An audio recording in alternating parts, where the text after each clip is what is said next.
अमृत का पान किया।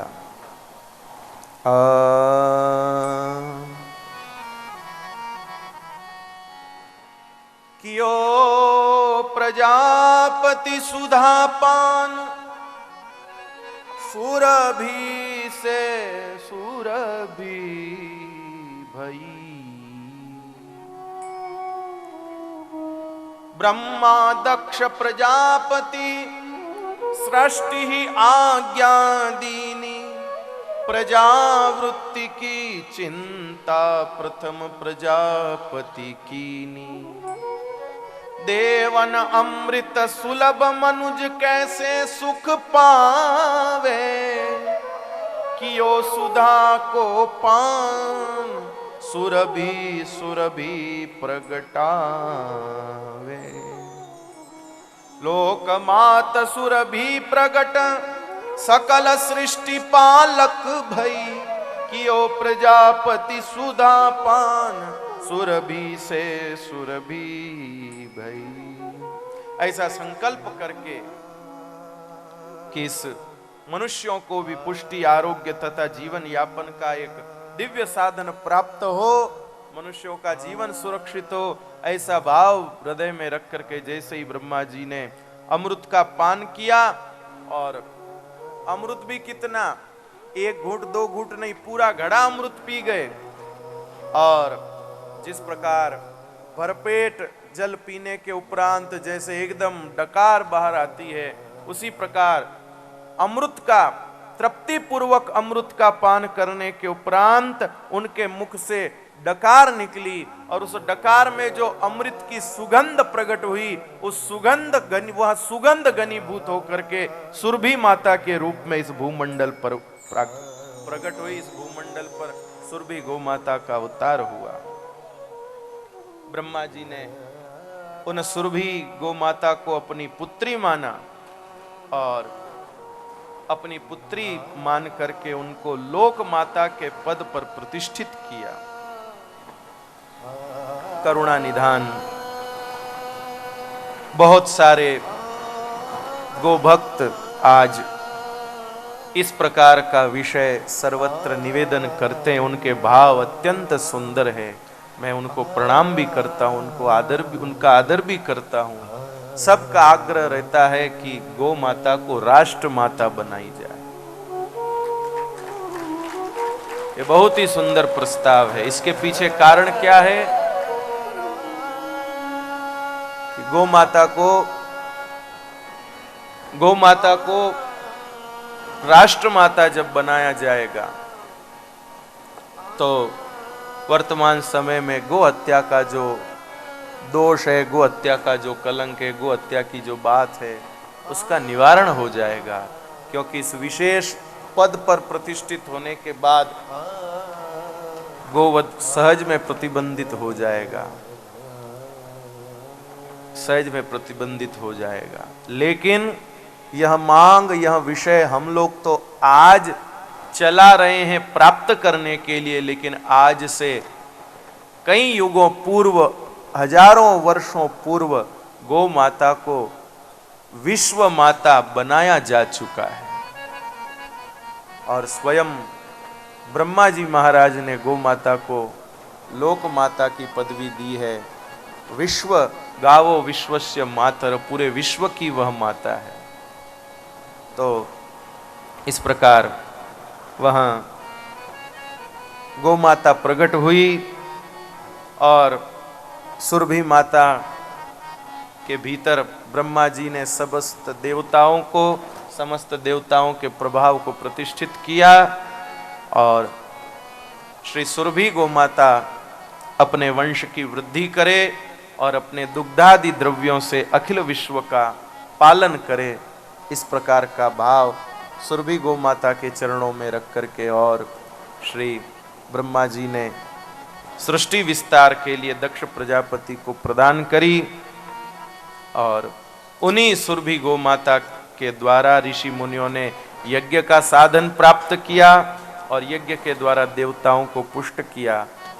देवताओं ने उन्हीं सुरभि गौ माता की कृपा से बल प्राप्त करके जल की वृष्टि कर सृष्टि को पुष्ट किया, और उन्हीं सुरभि गो माता ने दूध दही घी से बाल वृद्ध युवा सभी को पुष्ट किया। माता के समान प्रत्येक जीव का पोषण करने के कारण सुरभि गो माता को लोक माता की उपाधि दी गई। करुणा निधान। गाय को घास खिलाने से ब्रह्म भोज का फल मिलता है, गोदान करने से स्वर्गाधिक लोकों की प्राप्ति होती है।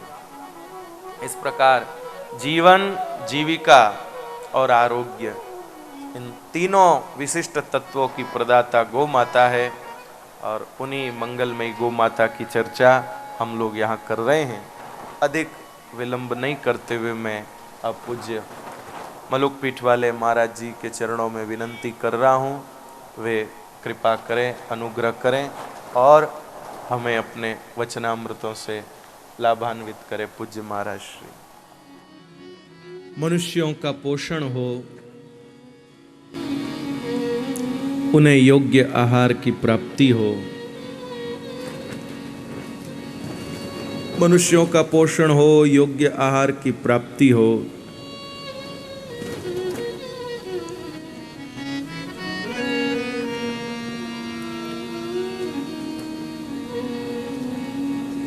आरोग्य बने, इसके लिए बहुत महत्व की चीज है गव्य पदार्थ। देखिए,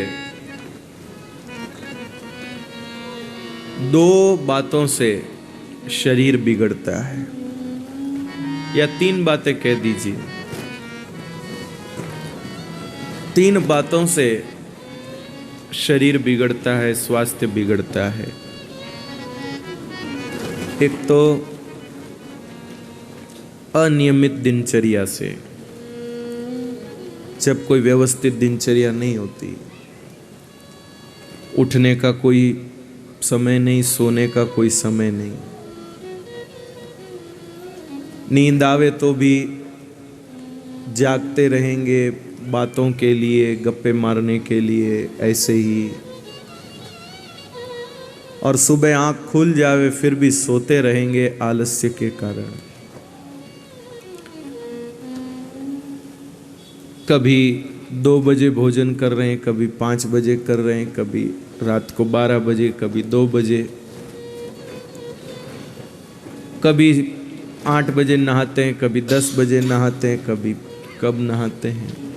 अनियमित जो दिनचर्या है वह एक कारण रहती है शरीर के बिगड़ने का।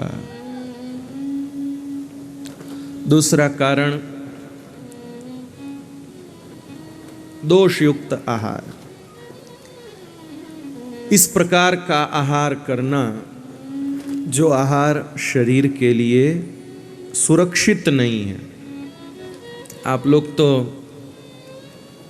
बहुत आजकल तो स्वास्थ्य के विषय में बहुत अधिक जागरूकता चारों तरफ देखी जाती है,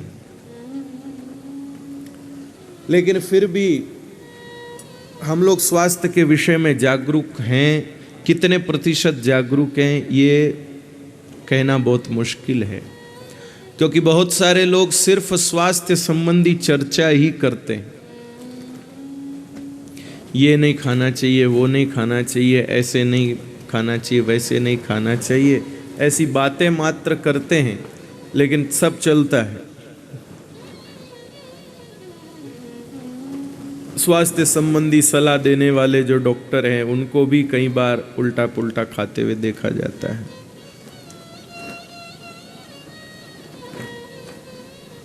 तो अनियमित दिनचर्या, असुरक्षित आहार दूसरा कारण। और तीसरा जो कारण है, वो तीसरा कारण है हमारी विकृत जीवन शैली। हमारी जीवन शैली की कोई दिशा नहीं। क्रोध सिर पर सवार हुआ तो दिन भर क्रोध ही क्रोध करेंगे। किस बात से नाराज होना है, किस बात पे राजी होना है, इसका कोई मापदंड नहीं। नाराज होंगे तो एक छोटी सी बात से नाराज हो जाएंगे तो कई दिनों तक उस छोटी सी बात को लेकर मुंह चढ़ाए बैठे रहेंगे। और खुश हो जाएंगे तो सिर्फ मुस्कुराने पर खुश हो जाएंगे। बड़ी विचित्र जीवन शैली है। उदास रहेंगे तो घंटों उदास रहेंगे, ये नहीं सोचेंगे कि जिस बात को लेकर उदास हैं, जिस व्यक्ति को लेकर उदास है, उसका क्या नुकसान होने वाला है आपकी उदासी से, ये बताइए। आपके दोस्त के साथ बात हुआ था, आपके दोस्त के साथ बात हुई थी कि कुंभ के मेले में साथ चलेंगे। अब वो चला गया, अब आप नाराज होकर बैठ गए। अब उसका फोन आया कि कुंभ में आ जाओ। बोले तू चला कैसे गया अकेला, मैं नहीं आता, जा। अब वो फ़ोन करे तो आप फ़ोन नहीं उठा रहे हैं, वो संदेश करे तो उत्तर नहीं दे रहे हैं, नाराज होकर बैठे, मुंह फुलाए बैठे हैं। अब वो तो यहाँ 2 समय नहा रहा है शिप्रा जी में और आप मुंह चढ़ाए बैठे। नुकसान किसका हो रहा है? बोलो, बोलिए ना, किसका हो रहा नुकसान? अरे आवाज कहाँ चली गई आप लोगों की? नुकसान किसका हो रहा है? अपना ही हो रहा है भाई, नुकसान तो अपना ही हो रहा है। तो ऐसे भाई हम लोग मुंह चढ़ा के उदास होकर बैठ जाते, जिसमें अपना ही घाटा करते, सामने और फर्क नहीं पड़ता। हमारी शरीर की शक्ति का हास होता है। ज़्यादा समय तक उदास नहीं रहना चाहिए, ज़्यादा समय तक दुखी नहीं रहना चाहिए, ज़्यादा समय तक मुंह फुलाकर नहीं रहना चाहिए।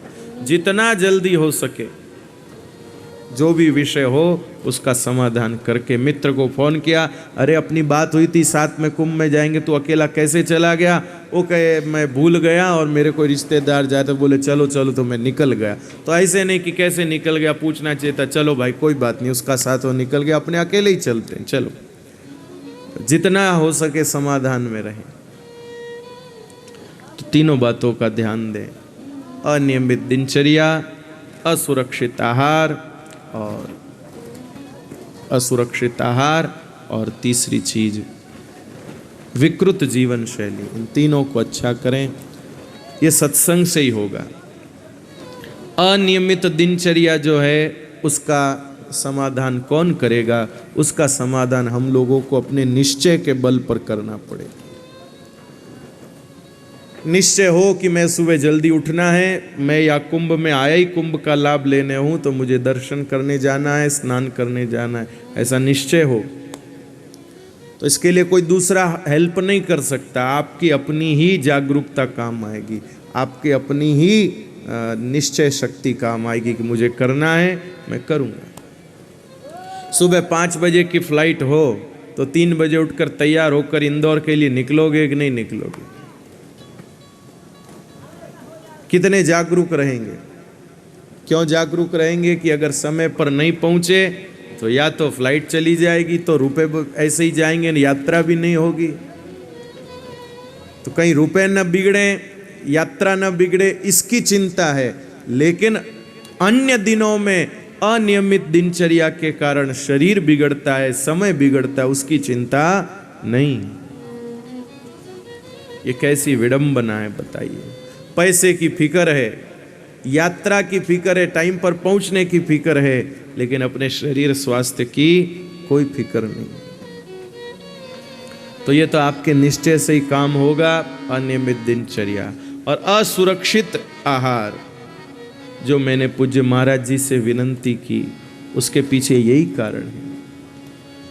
हम लोगों के आहार में कितनी कितनी विकृत चीजें शामिल हैं जो हमारे शरीर को रोगी करती हैं। कितने केमिकल डाल करके सब्जियां उगाई जाती हैं। लोग बताते हैं कि लौकी इतनी सी होती है, उसको एक इंजेक्शन लगाते, अगले दिन वो इतनी बड़ी हो जाती है। अब उसको प्राकृतिक कैसे माना जाएगा? प्राकृतिक तो जब हो जब वो अपने पोषण के अनुसार धीरे धीरे बढ़े, लेकिन इतनी पूर्ति करनी है, लोग इतनी मांगते हैं लौकी, तो वो लगाओ इंजेक्शन, करो मोटी। आम पेड़ पर से समय पकने से पहले तोड़ लिए जाते हैं, दवाइयाँ डाल डाल करके आम पकाए जाते हैं। आप कभी आम चूस करके कभी खाते हैं ना, तो चूस कर खाते समय आम के ऊपर का जो हिस्सा है, क्योंकि अंत में जब गुठली भी निकल जाती है तो फिर बहुत सारा रस नीचे चिपका रह जाता है। तो हम जैसे भुक्कड़ लोग क्या करते हैं कि उसको पूरा छिलका भी आधे से ज़्यादा मुंह के अंदर डाल लेते हैं ताकि वो रस आ जाए, और आधे से ज़्यादा जैसे ही छिलका मुंह के अंदर जाता है मुंह पूरा कड़वा हो जाता है, मुंह पूरा कड़वा हो जाता है। उसका कारण क्या? उस छिलके के ऊपर लगे हुए केमिकल। कई बार तो जीभ पर छाले हो जाते हैं, जीभ पर छाले हो जाते हैं। बताइए, ऐसे ऐसे फल फूल हमारे को मिल रहे हैं, सब्जियों में ऐसी गड़बड़ घोटाले हैं। बताइए कितनी असुरक्षित हमारी आहार की व्यवस्था है। अभी मैं यहाँ पर जब आया तब भी भीतर भी भगवान के आगे मिष्ठान का प्रसाद रखा था, उसके ऊपर वरक लगी हुई थी। यह वरक भी शरीर के लिए सुरक्षित नहीं है। यह कैसे बनती है उसकी चर्चा तो नहीं करूंगा, क्योंकि बहुत सारे लोगों ने इस प्रकार के समाचार भी चलाए हैं कि आजकल बरक जो है मशीन से बनने लग गई है। लेकिन आज तक एक भी व्यक्ति प्रमाण नहीं दे सका, एक भी व्यक्ति प्रमाण नहीं दे सका कि ये मशीन है, इस मशीन से बनती है।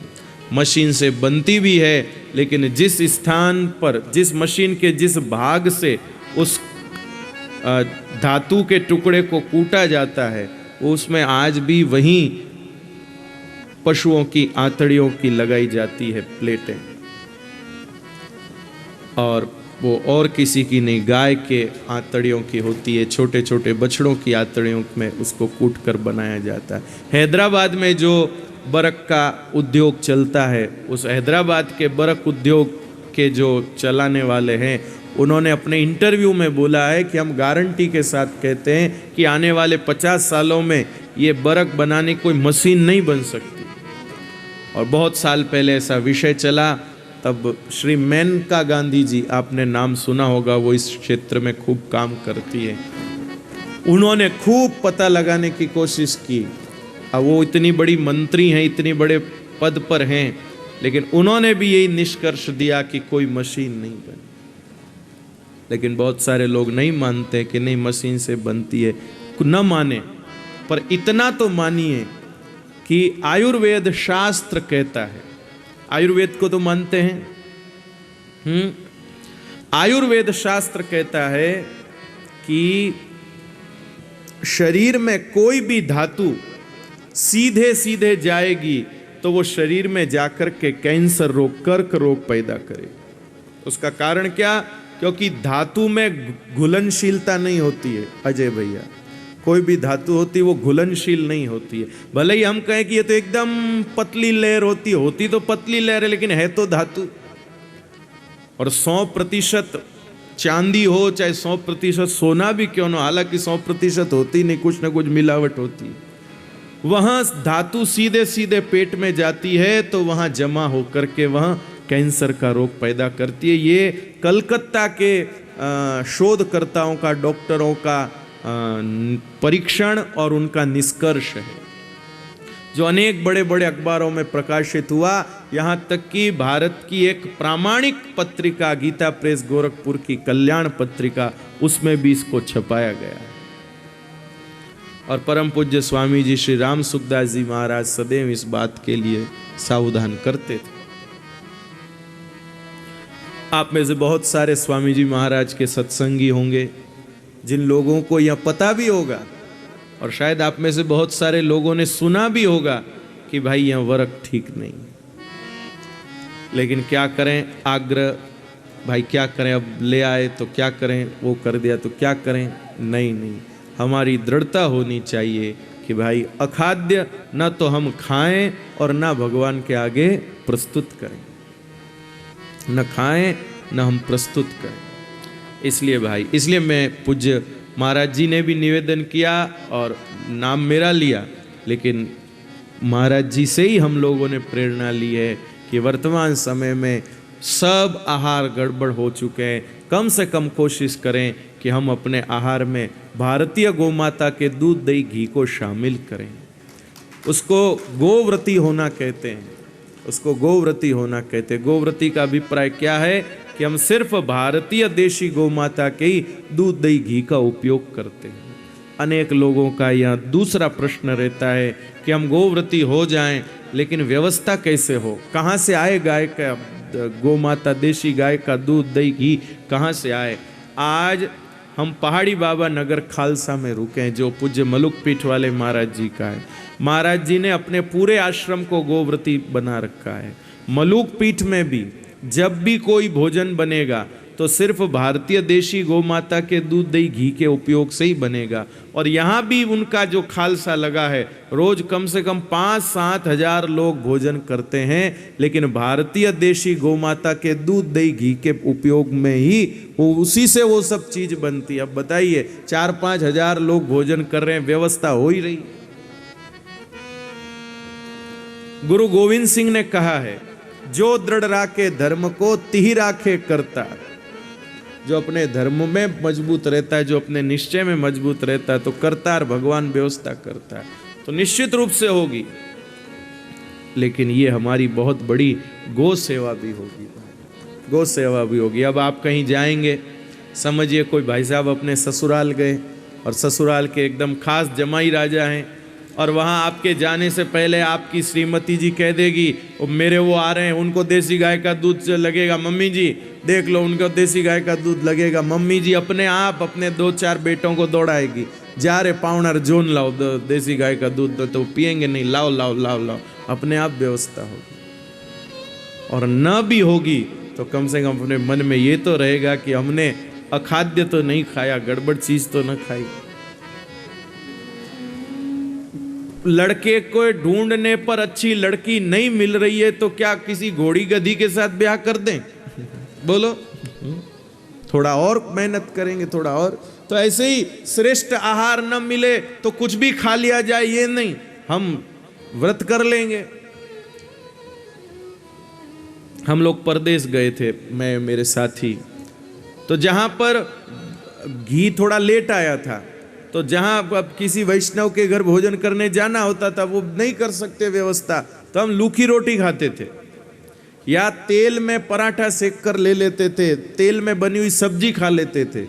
लेकिन दूध दही घी जो भी डेयरी प्रोडक्ट है वो बगैर भारतीय गौ माता के नहीं स्वीकार करते थे, चल जाता था काम। भारत में भी कहीं कहीं पर ऐसी जगहों पर चले जाते हैं जहां नहीं व्यवस्था हो पाती है, तो तेल में छौंकी हुई सब्जी खा लेते हैं, लूखी रोटी खा लेते हैं, उससे काम चला लेते हैं, अचार रोटी खा लेते हैं, उससे काम तो चल ही जाता है। मीठा नहीं खाने को मिलेगा, उससे क्या नुकसान है, उल्टा बच जाएंगे डायबिटीज से। इसलिए भैया